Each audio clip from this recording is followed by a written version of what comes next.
नमस्कार साथियों, स्वागत है आपका अपने यूट्यूब चैनल पे। और आज है 28 फरवरी 2023 और इस वीडियो में इस तारीख से जितने भी इम्पोर्टेंट फैक्ट होते हैं जो एग्ज़ाम की दृष्टि से काफ़ी इम्पोर्टेंट होते हैं, महत्वपूर्ण होते हैं, उनके बारे में हम डिस्कस करते हैं इस वीडियो में। तो इस वीडियो की जो मुख्य हेडलाइंस हैं वो हैं: राष्ट्रीय विज्ञान दिवस, शिव मोगा हवाई अड्डे का उद्घाटन, महिला क्रिकेट T20 वर्ल्ड कप 2023 का खिताब किसने जीता, मार्कोनी अवार्ड किसको प्राप्त हुआ है, 14वां राष्ट्रीय संस्कृति महोत्सव किसको प्राप्त हुआ है, कैसे मनाया गया, कहाँ मनाया गया, इंटेलेक्चुअल प्रॉपर्टी इंडेक्स में भारत का स्थान कौन सा है। तो ये है इस वीडियो के मुख्य हेडलाइन और आगे बात करते हैं इसमें। तो पहला आपका पॉइंट है, प्रधानमंत्री नरेंद्र मोदी ने किस राज्य में शिव मोगा हवाई अड्डे का उद्घाटन किया है। तो इसका जो सही आंसर है वो हो जाता है कर्नाटक में। जी, कर्नाटक राज्य में शिव मोगा हवाई अड्डे का उद्घाटन हुआ है और जिसका जो ऑफिस हेड ऑफिस है तो उसका कमल के आकार का है पूरा। ये देखिए, ये है इसकी पिक। तो शिव मोगा हवाई अड्डा कहाँ हुआ? कर्नाटक में। इसका उद्घाटन किसने किया? प्रधानमंत्री नरेंद्र मोदी ने। कर्नाटक के ग्रीनफील्ड शिव मोगा हवाई अड्डे का उद्घाटन हुआ। ये कमल के आकार का हवाई अड्डा लगभग 450 करोड़ रुपए की लागत से बना हुआ है और इसकी यात्रा क्षमता प्रति घंटे 300 यात्रियों की संभालने की है। ये हवाई अड्डा 662.38 एकड़ में फैला हुआ है। इस एयरपोर्ट से जो मलनाड क्षेत्र है और शिवमोगा और अन्य पहाड़ी क्षेत्रों से कनेक्टिविटी और पहुंच में सुधार होगा। तो ये है कर्नाटक राज्य में। इसका आपको याद रखना है कि शिवमोगा हवाई अड्डा कहाँ है? कर्नाटक में। आपका प्रश्न नंबर 2 है, मार्कोनी अवार्ड 2023 किसे सम्मानित किया गया। तो मार्कोनी अवार्ड 2023 से सम्मानित किया गया है हरि बालकृष्णन को।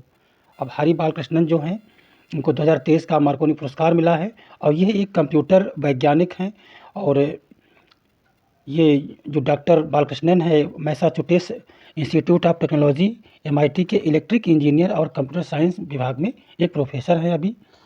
हरि बालकृष्णन ने 1993 में IIT मद्रास से कृषि विज्ञान में BTech के साथ स्नातक किया और 1998 में कैलिफोर्निया विश्वविद्यालय बर्कले से PhD प्राप्त की। तो ये इनकी क्वालिफिकेशन है और ये एक जो कंप्यूटर वैज्ञानिक हैं और इनको अभी एक जो कंप्यूटर के वैज्ञानिक होते हैं उनका मार्कोनी अवार्ड एक शीर्ष सम्मान है, एक शीर्ष पुरस्कार है कंप्यूटर के क्षेत्र में, जिसे अमेरिका में स्थित मार्कोनी फाउंडेशन द्वारा दिया जाता है।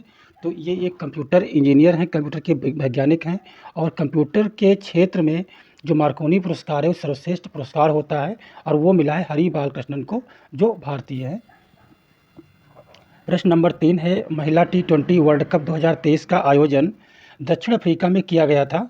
ये टूर्नामेंट का खिताब किसने जीता? तो इस टूर्नामेंट का जो खिताब जीता है तो जीता है ऑस्ट्रेलिया ने। और महिला T20 जो वर्ल्ड कप 2023 है इसका आयोजन कहाँ किया गया? दक्षिण अफ्रीका के केप टाउन में किया गया है। तो दक्षिणी अफ्रीका के न्यूलैंड्स केप टाउन ग्राउंड में खेला गया है ये। और अभी हाल ही में दक्षिणी अफ्रीका को ही हरा के जो ऑस्ट्रेलिया है उसने खिताब जीता है और ये उसने 6ठी बार खिताब जीता है। और इस मैच की अगर हम बात करें कि प्लेयर ऑफ द सीरीज़ जो अवार्ड है वो किसको मिला है, तो वो मिला है एशले गार्डनर को मिला है। और प्लेयर्स ऑफ द मैच जो पुरस्कार है वो मिला है बैथ मुनी को। और महिला T20 वर्ल्ड कप की जो शुरुआत है वो 2009 में हुई थी और अब तक कुल 8 बार महिला T20 वर्ल्ड कप आयोजन किया जा चुका है, जिसमें 6 बार ऑस्ट्रेलिया ने जीता है। क्वेश्चन नंबर 4 है, महिला T20 वर्ल्ड कप में सर्वाधिक विकेट लेने वाली क्रिकेट खिलाड़ी कौन बनी है? तो वो बनी है शबनीम इस्माइल। महिला T20 वर्ल्ड कप में सर्वाधिक विकेट लेने वाले खिलाड़ी हैं शबनीम इस्माइल, इनका नाम आपको याद रखना है। और ये दक्षिणी अफ्रीका की हैं जिसे हरा करके ऑस्ट्रेलिया ने जीता है अभी। और विश्व कप में भारत के लिए सबसे ज़्यादा जो विकेट लेने वाली जो गेंदबाज थी वो थी पूनम यादव। पूनम यादव का नाम भी इनके साथ याद रखना है। अगर वर्ल्ड कप में सर्वाधिक विकेट लेने की बात होती है तो कौन है? शबनीम इस्माइल।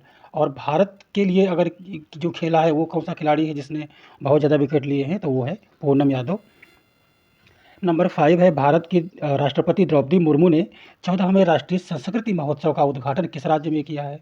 तो जी, 14वें राष्ट्रीय संस्कृत का महोत्सव का जो उद्घाटन है वो किया गया है राजस्थान में। ये कौन सा है? 14वां संस्कृति महोत्सव है और जो अपने राष्ट्रपति ने इसको अभी उद्घाटन किया है राजस्थान में। और इस सांस्कृतिक महोत्सव का आयोजन बीकानेर के डॉक्टर करणी सिंह स्टेडियम में किया जा रहा है। राजस्थान में पहली बार 9 दिनों तक चलने वाले इस उत्सव का आयोजन किया जा रहा है। राजस्थान में यह पहली बार हो रहा है जो 9 दिन तक चलेगा। ये महोत्सव 25 फरवरी से 5 मार्च तक आयोजित किया जा रहा है और इस आयोजन का जो मूल उद्देश्य है वो देश की समृद्ध संस्कृति विरासत को क्या करना है, संरक्षित करना है और बढ़ावा देना है, इसे लोकप्रिय बनाना है। प्रश्न नंबर 6 है, यूएस चैम्बर ऑफ कॉमर्स द्वारा जारी इंटरनेशनल आईडीपी इंडेक्स में भारत की रैंक क्या है? यूएस चैम्बर ऑफ कॉमर्स के द्वारा जो जारी की जाती है इंटरनेशनल आईपी, जो आपका इंटेलेक्चुअल जो प्रॉपर्टी होती है, जो आपकी बौद्धिक अधिकार होते हैं, तो उस पे जो भारत का जो स्थान है वो कौन सा स्थान है? 42वां स्थान है। तो इसमें आपको ये स्थान रखना याद है कि जो इंटेलेक्चुअल प्रॉपर्टी इंडेक्स है जिसको आईपीआई बोलते हैं, उसमें भारत का स्थान कौन सा है? 42वां है। और इसको जारी करने वाला कौन है? US chamber of commerce. ये आपको याद रखना है, एग्जाम में जाता है पूछा कि मतलब कौन जारी करता है। और इसमें जो 42वां स्थान आया है भारत का, ये 55 प्रमुख आर्थिक जो अर्थव्यवस्थाएं वैश्विक के जो 55 देश हैं उनको उन पे सर्वे हुआ था और उन पे 42वें स्थान पे अपना देश भारत आता है। यूएस चैम्बर ऑफ कॉमर्स के अनुसार भारत आईपी संचालित नवाचार के माध्यम से अपनी अर्थव्यवस्था में महत्वपूर्ण सुधार की राह पे है। इस इंडेक्स में संयुक्त राज्य अमेरिका पहले स्थान पर आ रहा है और उसके बाद में यूके है और फिर फ्रांस है। ठीक है, तो ये तीन जो में जो फर्स्ट टॉप 10 में जो टॉप 3 हैं वो है यूएस, यूके और फ्रांस। 42वें नंबर पे भारत आता है। और इस रिपोर्ट की बात करें तो ये रिपोर्ट 55 अर्थव्यवस्थाओं में से इंटेलेक्चुअल प्रॉपर्टी अधिकारों के संरक्षण का मूल्यांकन किया गया है। इसमें यूएस चैम्बर कॉमर्स की ये रिपोर्ट वैश्विक सकल घरेलू उत्पाद का 90% प्रतिनिधित्व करती है। प्रश्न नंबर 7 है, कतर ओपन टेनिस 2023 का टाइटल किस खिलाड़ी ने जीता? तो ये जीता है एनएसई इंडेक्स ने। प्रश्न नंबर 8 है, वीडी सावरकर की जो 57th पुण्यतिथि है, इनका थीम पार्क क्या है और ये कहाँ मतलब स्थापित किया जाएगा?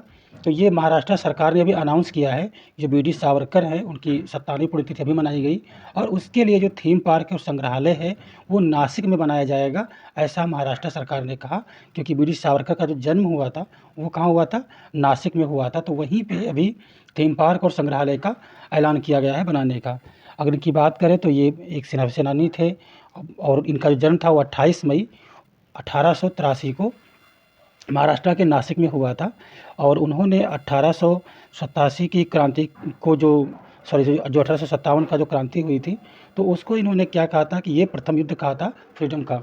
और ये एक हिंदूवादी थे, तो हिंदुत्व की जो विचारधारा है वीडी सावरकर के द्वारा आई और इनके सम्मान में अंडमान व निकोबार के पोर्ट ब्लेयर का जो हवाई अड्डा है उसको वीर सावरकर हवाई अड्डा नाम दिया गया है। और 28 मई को इनका जो जन्मदिवस के रूप में मनाया जाता है।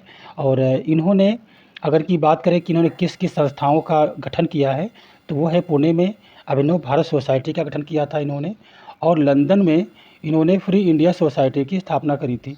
इन्होंने इनकी 3 बुक पुस्तकें बहुत फेमस है, जो है जोसेफ मैजनी जीवन कथा व राजनीति, एक ये बुक है और दूसरा है इंडियन वॉर ऑफ इंडिपेंडेंस, एक ये है। Hindutva the who is Hindu, Ratnagiri में जब कैद में थे ये रत्नागिरी में, तब इन्होंने हिंदुत्व हु इज़ हिंदू ये एक बुक लिखी थी। तो 3 बुक इनकी फेमस है, Joseph Mazzini, the Indian war of independence और हिंदुत्व हु इज़ हिंदू, ये 3 बुक इनकी बहुत फेमस है। और ये 1937 से 1943 के बीच हिंदू महासभा के अध्यक्ष भी रहे। तो इतना आपको वीडी सावरकर के बारे में याद रखना है, जिनको वीर सावरकर भी बोला जाता है। प्रश्न नंबर 9 है, राष्ट्रीय विज्ञान दिवस कब है?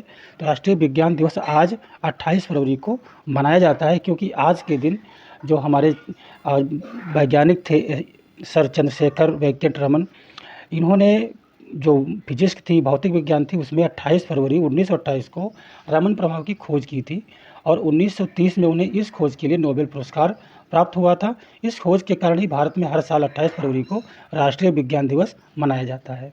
राष्ट्रीय विज्ञान दिवस 2023 की थीम बहुत ज़रूरी है, तो थीम आपको याद रखना है कि वैश्विक कल्याण के लिए वैश्विक विज्ञान, ये आपको थीम याद रखनी है और आज के दिन मनाया जाएगा।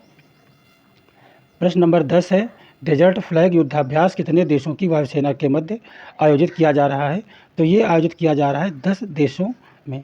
अब डेजर्ट फ्लैग युद्धाभ्यास है और इसका संस्करण कौन सा है? ये 8वां संस्करण है, मतलब ये 8वीं बार मनाया जा रहा है।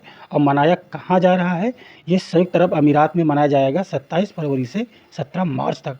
10 देश इसमें शामिल होंगे और इसका नाम क्या? Desert flag. इसको आप 8th संस्करण है, ये आपको याद रखना है। कहीं कहीं ऐसा लिखा होगा इस तरीके से, तो ये 8वां संस्करण है। और जिसमें France, Kuwait, Australia, UK, Bahrain, Morocco, Spain, Korea गणराज्य और यूएसए की वायुसेनाएं भाग लेंगी। इस अभ्यास का उद्देश्य विविध लड़ाकू क्षमताओं में भाग लेकर अन्य देशों की वायुसेनाओं से एक दूसरे की सर्वोत्तम प्रथाओं को सीखना है। तो ये दुनिया के 10 देशों का युद्धाभ्यास है, डेजर्ट फ्लैग। ये था आज के क्वेश्चन, और मिलते हैं अगले वीडियो में नए क्वेश्चंस के साथ में, नए टॉपिक के साथ में।